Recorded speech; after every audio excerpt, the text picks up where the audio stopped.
अपने पसंदीदा YouTube channel Hindu धर्म ब्रह्मांडपदी श्री को सब्सक्राइब करें, वीडियो को लाइक और शेयर करें और हमारे नए नए वीडियो की सूचनाएं प्राप्त करने के लिए बेल आइकन का बटन दबाना न भूलें।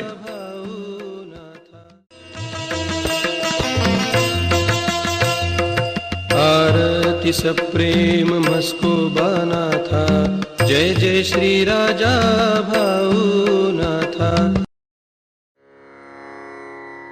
ओम भूर्भुर्गव आदिशक्ति ब्रह्मांडच्च दिव्यशक्ति प्राप्त्यर्थच्च परमेश्वराय नमेन गायत्रीयं कालभैरव दिव्यशक्ति नमो शिवाय। ब्रह्मांडपदी श्री सप्तशक्ती महाग्रंथ, ब्रह्मांडपदी श्री सप्तशक्ती महापंथ। सत्य हाच धर्म, जसा खवळलेला समुद्र, जसा पूर्ण आकाश, जसा सूर्य, तसा मी। शिवोहम। पिछले यानी भाग 109 में हमने देखा 99 सोमवार। मूल तल की पृथ्वी ये निर्माण होते समय श्री बिजली ये सुदर्शन चक्र के जैसी गोल घूम रही थी। तब गोल घूमने की वजह से खोलती ही जा रही थी। उस समय उसमें से कई पदार्थ, लोहा, तांबा, पीतल वगैरह, कई खनिज पदार्थों का रस यानी लावा रस ये बाहर आ रहा था, फैलता था। उसकी मोटी परत निर्माण हो गई थी। वो सभी लावा रस पूरी तरीके से ठंडा होने के बाद उसकी पृथ्वी, जमीन निर्माण हो गई। पृथ्वी के पेट में सब प्रकार के खनिज पदार्थ एकत्रित हैं। पृथ्वी पर की सब जमीन और पहाड़ यानी ठंडा हुआ लावा रस ही है, और पृथ्वी के पत्थर के ऊपर सब पदार्थों के छोटे छोटे कण जमा हो जाते हैं। उसी से मिट्टी यानी जमीन ये तैयार हो गई है, और जहाँ छोटे बड़े लावा रस के परत जमा हो गए हैं, उस स्थान पर छोटे बड़े पहाड़, टेकड़ियां, पर्वत ये निर्माण हुए हैं। मूल तल की पृथ्वी है, उसके ऊपर छोटे या बड़े पेड़, वनस्पति नहीं है। उसकी पृथ्वी के पेट में श्री बिजली, इनकी वजह से बड़ी मात्रा में चुंबक निर्माण होने से वो पृथ्वी अपने पास कोई भी वस्तु खींच लेती है। अब भाग 110। इस पृथ्वी पर जब समंदर निर्माण हुआ है, उस समय संपूर्ण पृथ्वी ये समंदर के पानी के नीचे पूरी तरीके से डूब गई थी। परंतु पृथ्वी पर के बड़े बड़े ऊंचे पहाड़, पर्वत ये समंदर के पानी में डूबे हुए नहीं थे। वो वैसे ही समंदर के पानी के ऊपर दिख रहे थे। तब उनके ऊपर वृक्ष वगैरह कुछ भी नहीं थे, सिर्फ खाली पर्वत, पहाड़ यही दिख रहे थे। तब 9 शक्तियों में से एक शक्ति ने ये पृथ्वी अपने कब्जे में लेकर संभालना शुरू किया है। मूल तल की पृथ्वी के पेट के अंदर जिस प्रकार से सब खनिज पदार्थ है, उसी प्रकार से पानी ये भी है। श्री बिजली इन्होंने पृथ्वी के पेट में का पानी ये समंदर के रूप में पृथ्वी के ऊपर लाया है। हर एक मानव के शरीर में जैसे रक्त और रक्त की नसें होती है, उसी प्रकार से पृथ्वी के पेट में भी पानी के प्रवाह नसें होती है। जमीन के पेट में होने वाला पानी यानी जमीन का पृथ्वी का रक्त होता है। जिस प्रकार पृथ्वी पर होने वाला मानव ये रक्त के सिवाय रह जी नहीं सकता, वैसे ही जमीन, पृथ्वी ये पानी के सिवाय ठीक से रह जी नहीं सकती। जैसे मानव के शरीर में का रक्त खींच के निकाल लिया जाए तो मानव को असहनीय दर्द होता है, दुर्बलता आती है।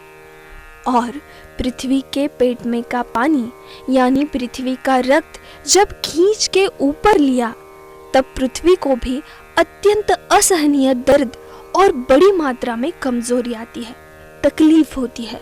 पृथ्वी ये कमजोर होती है। श्री बिजली ये मूल तल के पृथ्वी के पेट में घुसने के बाद पानी का कुछ भाग पृथ्वी के ऊपर लेकर आए हैं, और उस पानी का पृथ्वी के ऊपर समंदर निर्माण हुआ है। और समंदर का पानी ये बड़ी मात्रा में पृथ्वी के पेट में अंदर नहीं जाता। जब पृथ्वी के ऊपर समंदर निर्माण हुआ है तब वो पानी मानव के पीने के योग्य था। कुछ काल के बाद समंदर का पानी ये खारा हो गया है। श्री बिजली इनसे निर्माण हुई ज्योति ये फिर से पानी में घुस गई और पानी से पृथ्वी के पेट में घुस गई और वहां से कुछ पदार्थ ऊपर लेकर आते वक्त उससे मूल चंद्र ये निर्माण किया है। चंद्र ये बहुत शांत है, उसे खुद का प्रकाश बहुत कम मात्रा में होता है। चंद्र ये पानी के ऊपर आया तब वो काले रंग का खुरदरा गोल आकार का था। वो खुद के चारों ओर बहुत धीरे धीरे घूम रहा था। उस समय उसमें से खुद का प्रकाश बहुत कम मात्रा में बाहर निकल रहा था। वो पानी में से ऊपर आने के बाद बहुत धीरे शांति से धीरे धीरे ऊपर जाने लगा। उस समय वातावरण में बहुत फर्क हुआ था। वो जब ऊपर जा रहा था तब उसके चारों ओर सामान्य रूप में प्रकाश दिख रहा था। रोशनी की आभा उसके चारों ओर दिख रही थी। वातावरण शांत और मेघाच्छादित हो रहा था। हर तरफ शांति और ठंडा मौसम निर्माण हो रहा था। सब 15 चंद्र ये वातावरण में हर तरफ भ्रमण करते वक्त तब हर तरफ ठंडा मौसम और उनके आजू बाजू रोशनी की आभा दिख रही थी। हर तरफ धुंधला प्रकाश और अलग वातावरण निर्माण हो रहा था। वो सब 15 चंद्र ये वातावरण में एक दूसरे को धड़क रहे थे, विस्फोट हो रहे थे, उनके टुकड़े उड़ रहे थे और वो टुकड़े नीचे पृथ्वी पर गिरकर नष्ट हो रहे थे। वातावरण में कुछ मात्रा में गर्मी निर्माण हो रही थी। जब विस्फोट हो रहे थे तब कुछ मात्रा में धुआं भाप बाहर निकल रही थी। वो वातावरण में मिश्रित हो रही थी और वो हवा यानी कुछ मात्रा में प्राणवायु निर्माण हो रहा था, वातावरण में मिश्रित हो रहा था। इसके अलावा वातावरण में खास फर्क महसूस नहीं हो रहा था। कुछ काल के बाद वो दिव्य तेजस्वी ज्योति फिर से समंदर के पानी में घुस के वो पृथ्वी के पेट में फिर से कुछ पदार्थ लेकर पृथ्वी के ऊपर आते वक्त उसने समंदर के पानी में उस ज्योति से मूल सूर्य निर्माण हुआ है। वो ज्योति जब पानी के ऊपर आने लगी थी तब उस ज्योति का विशाल ऐसा वर्गाकार अग्नि का गोला तैयार हुआ था। वो गोला आग की उल्टी करते हुए विशाल ज्वाला निर्माण करते हुए पानी के ऊपर आया था। श्री 23 फरवरी 96 शुक्रवार मूल सूर्य का गोला पानी के ऊपर आया तब उस सूर्य के तेज से समंदर के पानी के बहुत से भागों की भाप निर्माण हो गई थी और वो भाप ऊपर आकाश में जाने लगी। उसके बादल निर्माण हो रहे थे। मूल सूर्य के पानी के ऊपर आने के बाद वो सीधी एक रेखा में ऊपर ऊपर जाने लगा और ब्रह्मांड के वातावरण के ऊपर छोर पर जाकर रुका और वहां से फिर से नीचे आते हुए अभी अपना सूर्य है वहां आकर रुक गया। वहां से फिर से दाईं और बहुत लंबी दूरी तक गया। वहां से फिर से पहली जगह पर आया, आकृति नंबर 68, और वहां से फिर से बाईं ओर मुड़ गया और बहुत लंबी दूरी तक गया और फिर से पहली जगह पर आया।